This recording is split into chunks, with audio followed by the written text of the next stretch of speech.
Jemaat yang terkasih, kami ucapkan selamat sore, selamat beribadah. Kita akan bersekutu untuk bersyukur atas setiap karya Tuhan yang dinyatakan dalam kehidupan kita melalui ibadah ini. Jemaat kami undang bangkit berdiri untuk kita menyanyi dari Kidung Jemaat 454 bait yang pertama.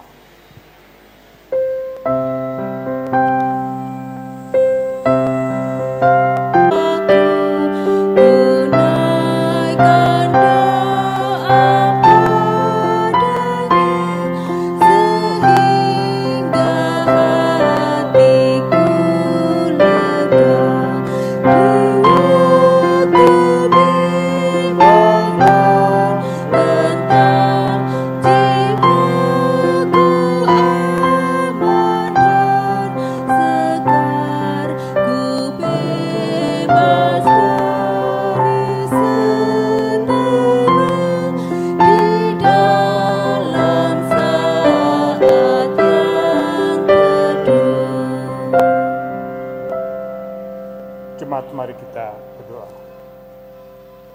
Tuhan Yesus, berkatlah ibadah kami dari awal hingga akhir, sehingga maunya kami akan menerima berkat untuk menguatkan iman kami. Amin. Jemaat kami persilakan duduk kembali. Kita akan bermazmur dari Mazmur pasal yang ke-23 ayat 1 sampai yang ke-4. Yang demikian, Tuhan adalah gembalaku, takkan kekurangan aku. Ia membaringkan aku di padang yang berumput hijau. Ia membimbing aku ke air yang tenang. Ia menyegarkan jiwaku. Ia menuntun aku di jalan yang benar oleh karena namanya. Sekalipun aku berjalan dalam lembah kekelaman, aku tidak takut bahaya. Sebab engkau bersertaku, gadamu dan tongkatmu, itulah yang menghibur aku. Kita akan memuji kembali dari Kidung Jemaat nomor 415, bait yang pertama.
Bapak Ibu yang dikasihi oleh Tuhan Yesus Kristus, mari kita mempersiapkan bacaan kita pada sore menjelang malam hari ini sebagai landasan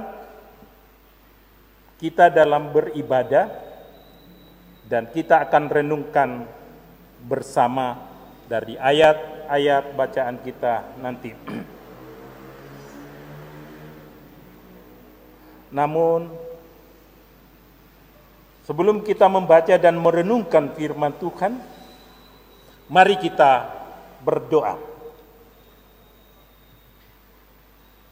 Ya Allah yang Maha Kuasa, Engkau telah mengalahkan segala kegelapan maut. Berilah kami firman-Mu agar menjadi pelita bagi kaki kami dan terang pada jalan kami. Tuntunlah kami agar dapat memahami kehendak-Mu. Dalam nama Tuhan kami Yesus Kristus, kami berdoa. Amin.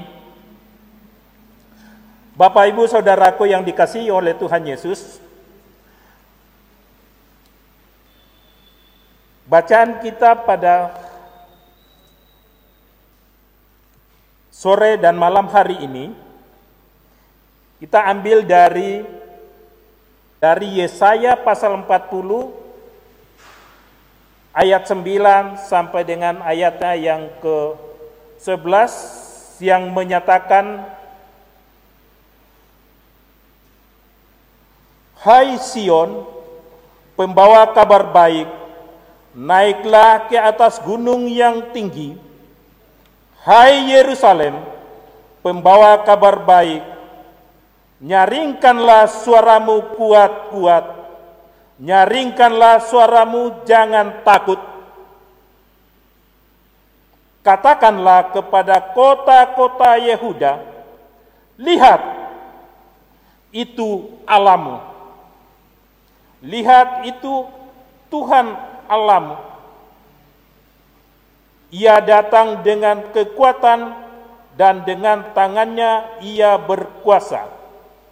Lihat, mereka yang menjadi upah jeripayanya ada bersama-sama dia, dan mereka yang diperolehnya berjalan di hadapannya. Seperti seorang gembala, ia mengembalakan kawanan ternaknya.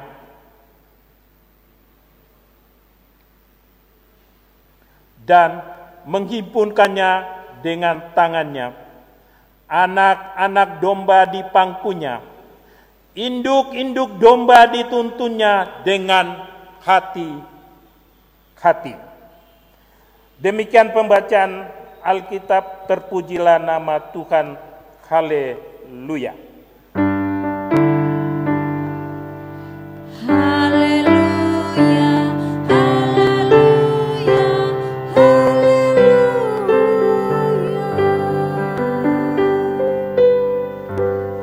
Shalom Bapak Ibu Saudaraku yang dikasihi oleh Tuhan Yesus Kristus.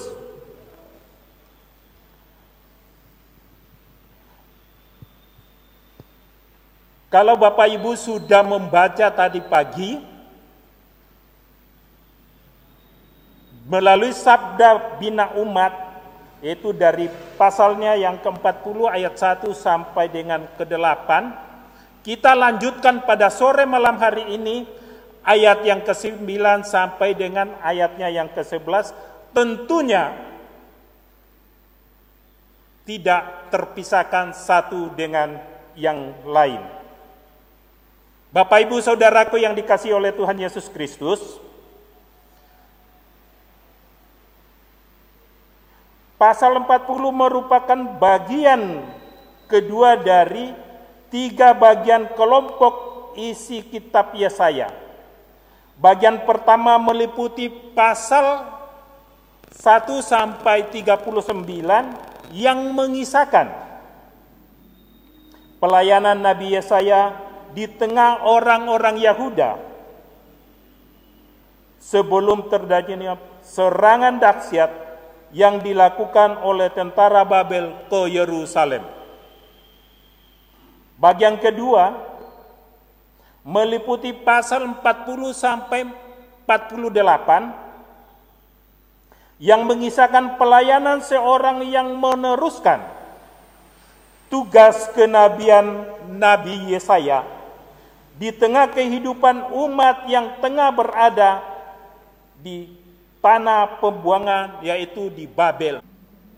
Sedangkan bagian ketiga meliputi pasal 49 sampai pasal 55 yang mengisahkan upaya seorang yang juga menggunakan nama Nabi Yesaya untuk mendampingi umat Tuhan yang berada dalam proses pulang kembali ke Yerusalem.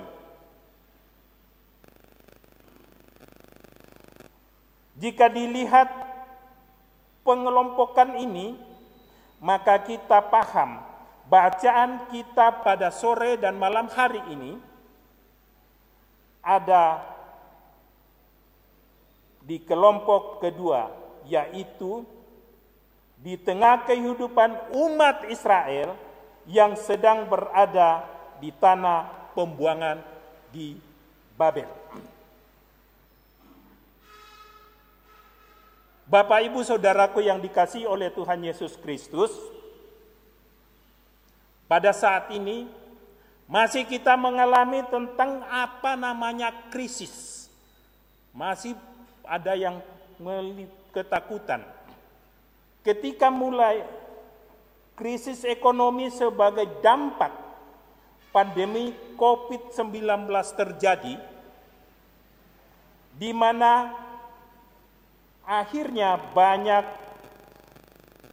perusahaan-perusahaan, kantor-kantor merumahkan, bahkan memberhentikan karyawan atau alias mem-PHK-kan pegawainya. Lalu di tengah-tengah krisis itu pemerintah menjanjikan akan memberikan apa yang dikatakan BLT atau bantuan langsung tunai. Begitu banyak masyarakat menantikan realisasi janji itu dengan sukacita. Dan ketika bantuan itu direalisasikan, sukacita masyarakat akan sedikit terhibur, memenuhi hari mereka yang memperolehnya atau BLT tersebut. Demikian halnya dengan umat Israel yang waktu itu sedang terpuruk, bahkan kehilangan pengharapan di tanah pembuangan di Babel. Saat di tengah keputusasaan, saat jiwa mereka merana menantikan pertolongan Tuhan yang tak kunjung datang, tiba-tiba Nabi Yesaya memberitakan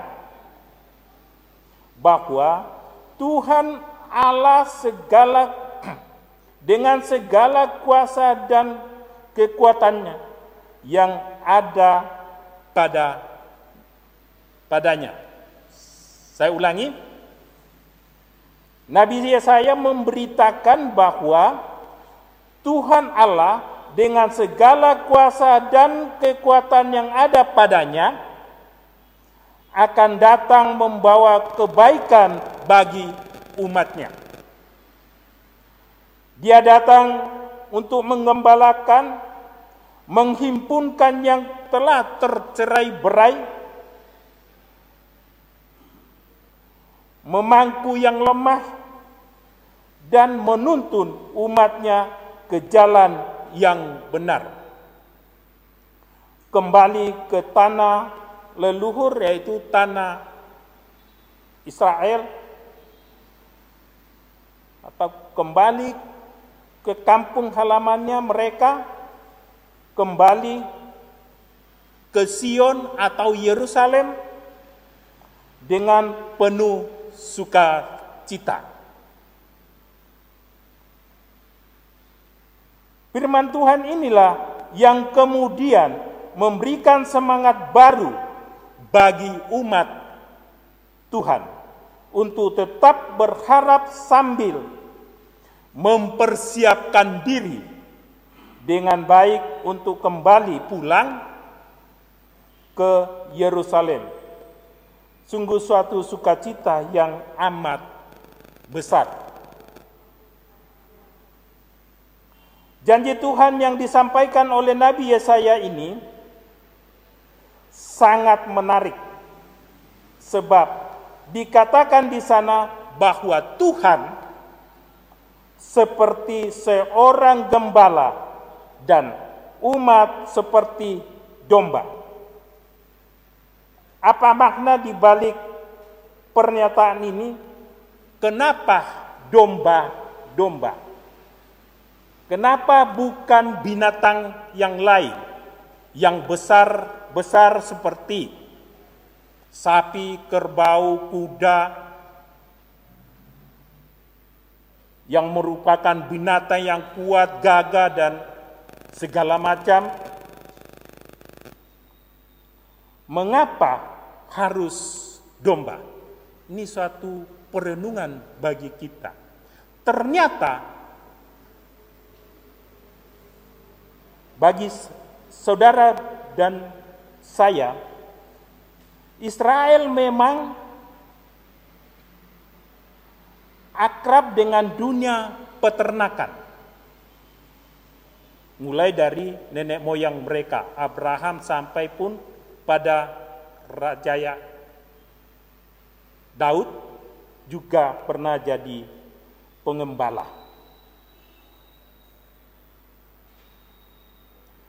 Sehingga kalau domba ditampilkan dalam ayat ini, hal itu wajar. Sebab, ini diperhatikan. Saya ulangi, domba ditampilkan dalam bacaan kita ini sebab adalah binatang yang lemah, sifatnya lemah lembut, jinak, dan sangat bergantung kepada tuntunan gembalanya.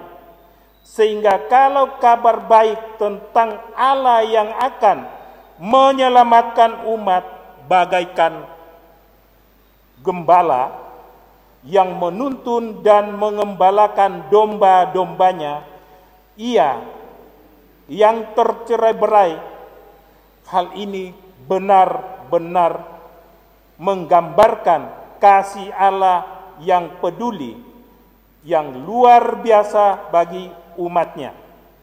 Allah bersedia menjadi Allah umat kembali.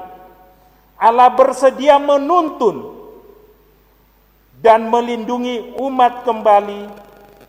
Allah bersedia mengampuni kesalahan umat dan siap menjadi juru selamat bagi mereka. Bukan hal ini yang kita, bukankah hal ini yang kita terima dari Tuhan Yesus?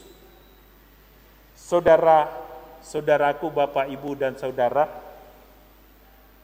bagaikan Israel, kita telah berdosa dan kehilangan kemuliaan Allah. Kita yang pantas menerima hukuman akibat dosa-dosa kita. Lalu dalam kisah pengampunannya, Allah menghadirkan Yesus sebagai penebus dosa dunia. Ya, saya ulangi, seharusnya kita yang pantas dihukum, tapi karena kasih setia Allah mengutus anaknya yang tunggal, yaitu Yesus Kristus, menebus dosa-dosa dunia. Dan hutang kita sudah lunas dibayar tunai oleh Allah melalui kematian Tuhan Yesus Kristus di atas kayu salib di Bukit Golgota. Dalam Yohanes pasal 10 ayat 11, Tuhan Yesus berkata, "Akulah gembala yang baik. Gembala yang baik memberikan nyawanya bagi domba-dombanya." Kita lanjutkan di Yohanes Yohanes 10 ayatnya yang ke-14 sampai 15, Yesus menegaskan lagi.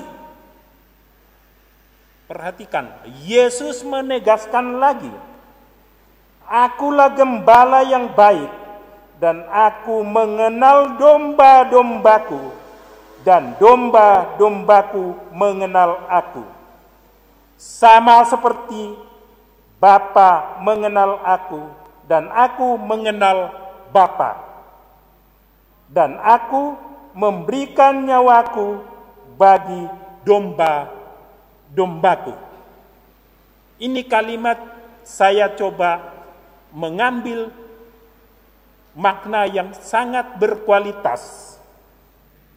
Saya mendapatkan 2 bagian, yaitu pertama, kita memperhatikan kualitas dari gembala yang baik menurut Tuhan Yesus. Yang pertama, gembala yang baik menggambarkan, saya ulangi, gembala yang baik memberikan nyawanya bagi domba-dombanya. 2, gembala yang baik mengenal domba-dombanya. Apa yang bisa kita renungkan melalui firman Tuhan malam hari ini? Pertama, firman Tuhan memberikan kabar baik bagi kita saat ini yang mendengarkan firman Tuhan, bahwa kasih Allah yang begitu besar dalam hidup kita itu tidaklah bergantung pada diri kita sendiri. Sekalipun kita telah berdosa, kita selalu bisa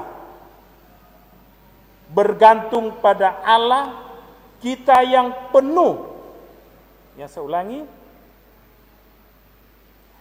kita selalu bisa bergantung pada Allah kita yang penuh belas kasihan, memelihara kita seperti seorang gembala. Ayat 11.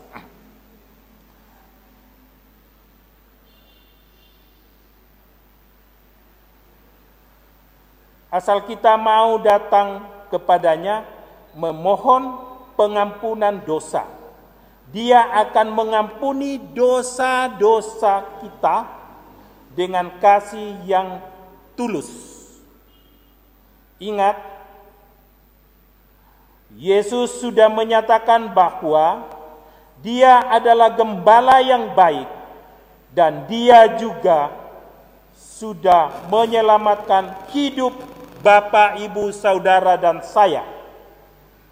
Maka jangan ragu-ragu lagi untuk menyerahkan hidup kita ke dalam pimpinannya. Terus ikut Dia, dengarkan suaranya, kenalilah gembalamu yaitu Yesus dengan baik. Dia akan membawa kita ke air yang tenang dan rumput yang hijau. Jadi jangan ragu dalam krisis ini. Kita bersandar kepada Tuhan, Tuhan pasti memberikan apa yang kita butuhkan. Ibarat rumput, air yang tenang dan rumput yang hijau. Makanan dan minuman dalam hal ini. 2, firman Tuhan mau mengingatkan kita bahwa dalam pergumulan di dunia kita tidak sendiri.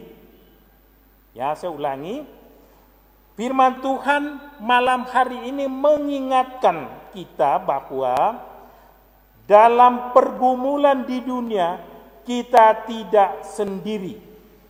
Ada Tuhan Yesus yang bersedia mengembalakan kita. Mari kita belajar berperilaku sebagai domba yang baik, seperti domba yang tidak dapat hidup terlepas dari gembalanya.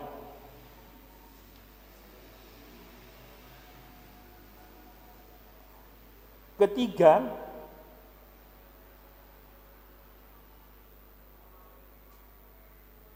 firman Tuhan juga pada sore dan malam hari ini mengingatkan kita bahwa Allah adalah gembala yang baik karena kasih setianya menghimpun, memangku, dan menuntun umatnya. Sejalan dengan itu, maka tugas umat adalah meneruskan peran kegembalaan Allah tersebut.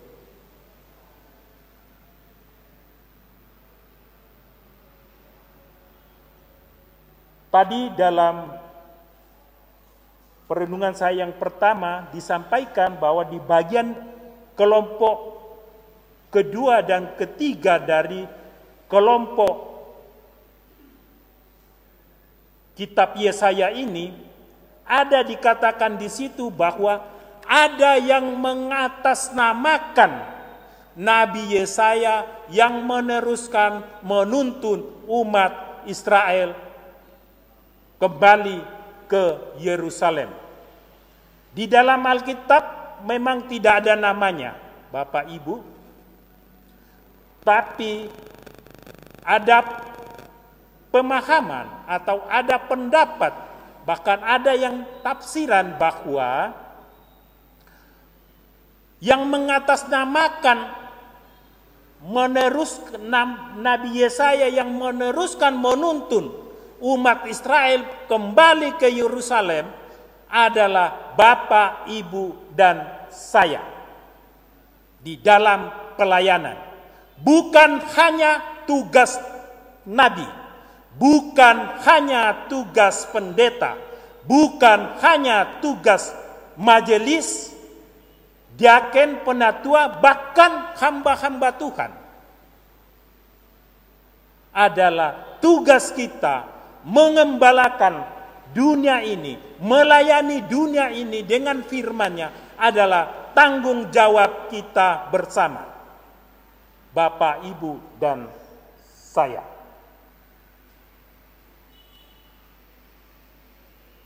Selamat menjadi gembala dan mau menggembalakan domba-domba Allah. Tuhan Yesus memberkati. Amin. Kita menyanyi dari Kidung Jemaat 407 bait 1, Tuhan Kaulah gembalaku, gembala kami.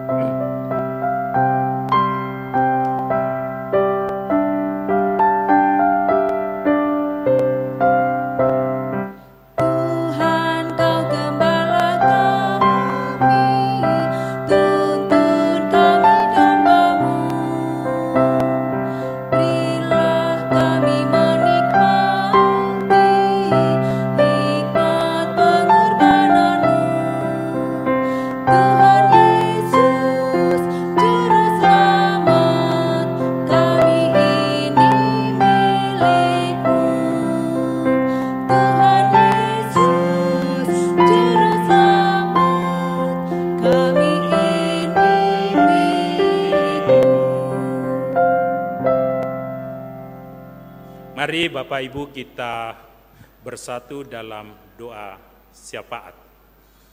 Kita berdoa. Ya Allah yang kami sapa di dalam Tuhan kami Yesus Kristus, Tuhan dan Juru Selamat kami. Kami datang berterima kasih dan mengucap syukur Tuhan, karena Tuhan sudah bersama-sama kami di dalam perenungan firman-Mu. Hamba sudah selesai berbicara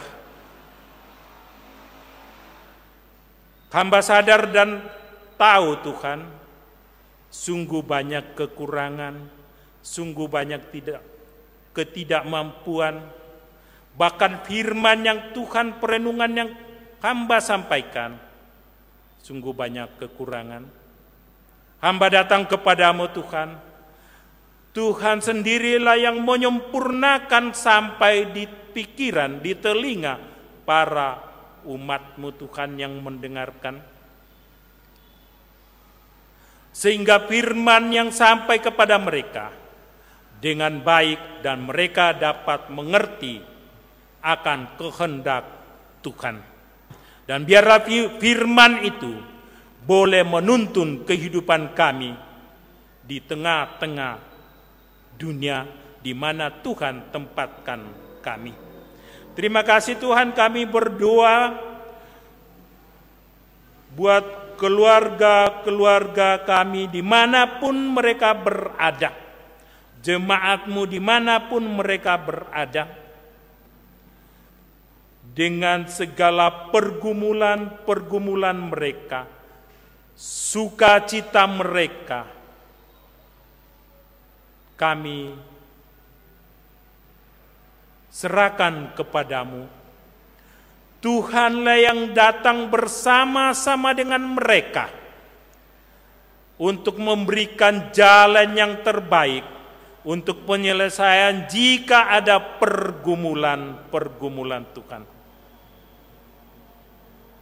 Dan dari situ nama Tuhan senantiasa dipuji dan dimuliakan. Kami juga berdoa buat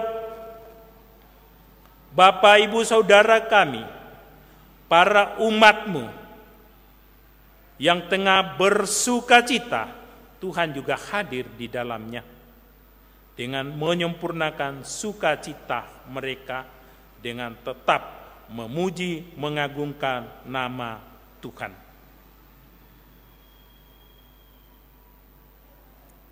Yang di dalam kesusahan, kelemahan, Tuhan juga kuatkan dan hiburkan mereka. Kami berdoa buat pelayanan-Mu melalui gereja-gereja di seluruh bumi. Terlebih kami berdoa buat gereja-Mu GPIB secara sinodal. Secara khusus kami berdoa untuk gereja-Mu di tempat di GPIB Pelangi Kasih Lawang. Dengan pelayanannya, dengan segala programnya, kami mohon Tuhan juga memberkati sehingga dapat terlaksana dengan baik. Kami juga berdoa untuk hamba-Mu Bapak Pendeta Radius dan para majelis penatua diaken dan semua yang ambil andil di dalam pelayanan di jemaat-Mu di sini, di jemaat GPIB Pelangi Kasih Tuhan. Tuhan memberikan hikmat bijak sehingga dapat melayani dengan baik Tuhan. Terima kasih Tuhan. Kami berdoa buat jemaat-Mu jika ada yang sakit. Kami tidak tahu, tapi kami hanya serahkan kepadamu. Biarlah Tuhan sendiri yang datang menjamah dengan tangan kasih-Mu dan mengangkat sakit penyakit, bahkan menyembuhkan mereka dengan bilur-bilur-Mu. Terima kasih Tuhan atas pemulihan, kesehatan, kekuatan yang Tuhan berikan kepada saudara-saudara kami yang sakit, yang kami tidak tahu dan kami tidak sebut satu persatu, tapi Tuhan mengetahuinya. Untuk itu kami serahkan seluruhnya mereka ke dalam tangan-Mu. Kami juga berdoa buat saudara-saudara kami yang mengalami dampak ekonomi akibat COVID-19 Corona ini Tuhan. Sungguh banyak saudara-saudara kami yang mengharapkan uluran tangan, kami mengharapkan berkat Tuhan untuk kehidupan mereka. Mampukan kami juga Tuhan untuk saling memperhatikan, bahkan menyalurkan juga berkat kami Tuhan yang Tuhan berikan kepada kami, kepada saudara-saudara kami yang menderita dan membutuhkan uluran tangan kami. Kami juga berdoa buat saudara-saudara kami yang bekerja sebagai tenaga medis, TNI, Polri, mampukan mereka untuk melakukan tugas masing-masing sebagai tanggung jawab dengan baik. Untuk bangsa, pemerintah bangsa dan negara kami juga serahkan kepada Tuhan. Tuhanlah sebagai pemimpin mereka. Tuhan memberikan kepemimpinan yang baik sehingga boleh memimpin bangsa negara kami dengan aman, sejahtera, dan makmur Tuhan. Sehingga kami anak-anak-Mu di dalamnya, kami dapat melaksanakan pelayanan yang Tuhan sudah berikan kepada kami. Terima kasih Tuhan, inilah doa kami yang jauh daripada sempurna, tapi kami hanya alaskan di dalam Tuhan Yesus, Tuhan dan Juru Selamat kami yang sudah mengajar kami berdoa. Doa yang sempurna, doa Bapa kami. Bapa kami yang di surga, dikuduskanlah nama-Mu, datanglah kerajaan-Mu, jadilah kehendak-Mu di bumi seperti di surga. Berikanlah kami pada hari ini makanan kami yang secukupnya, dan ampunilah kami akan kesalahan kami, seperti kami juga mengampuni orang yang bersalah kepada kami. Dan janganlah membawa kami ke dalam pencobaan, tetapi lepaskanlah kami daripada yang jahat.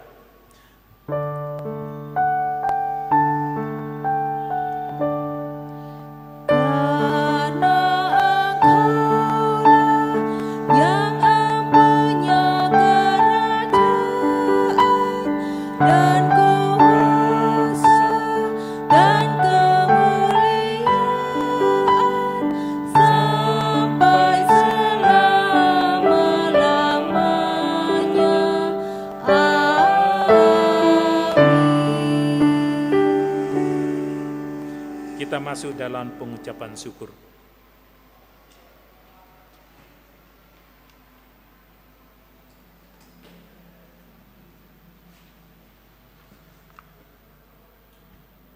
Kita akan masuk dalam pengucapan syukur. Malah kita mengucap syukur pada Tuhan dengan berikan persembahan kepadanya. Dengarkanlah nas Alkitab dari 1 Tesalonika pasal yang kelima, ayat yang ke-18 yang menyatakan, tetapi aku dengan ucapan syukur akan kupersembahkan korban kepadamu. Apa yang kunasarkan akan kubayar. Keselamatan adalah dari Tuhan. Tuhan memberkati saudara dan persembahan yang diberikannya. Kita akan mencari kiraan.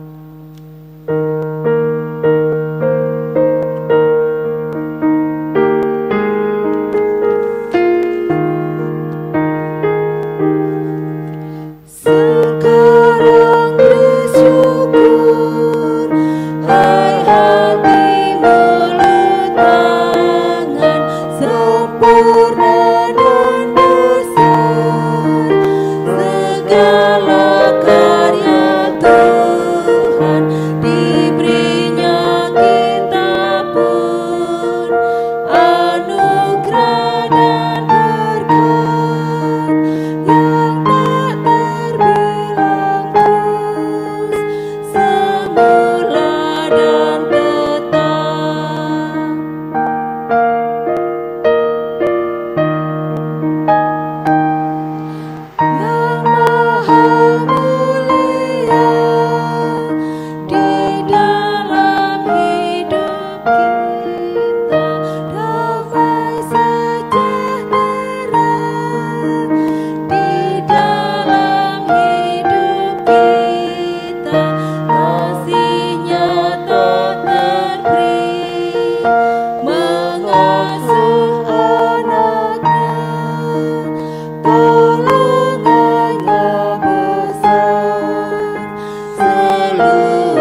marilah kita berdiri untuk menyerahkan persembahan kita kepada Tuhan dalam doa syukur.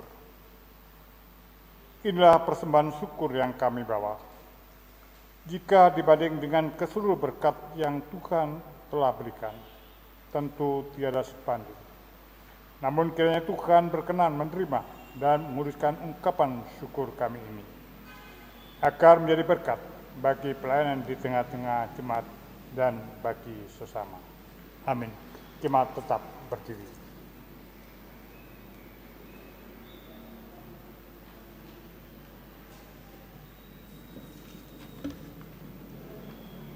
Kita masuk dalam amanat pengutusan. Jadilah gembala-gembala yang baik dalam kehidupanmu sehari-hari, dan tuntunlah orang lain agar juga dapat menyaksikan kasih Tuhan melalui diri kita. Kidung Jemaat 407 baitnya yang keempat, Tuhan kau kehendakmu kami cari, dan seterusnya.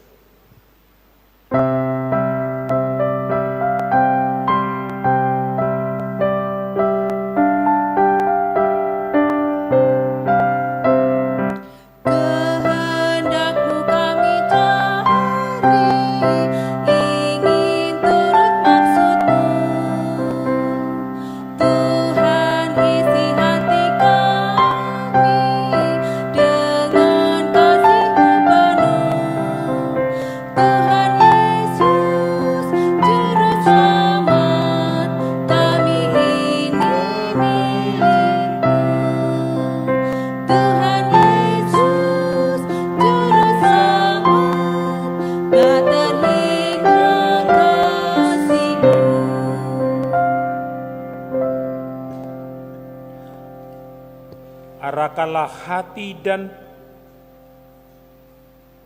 pikiran kita kepada Tuhan, serta terimalah berkat-Nya. Tuhan Yesus Kristus, Sang Gembala yang baik, kiranya menuntun kehidupan kita dalam damai sejahtera dari saat ini sampai selama-lamanya.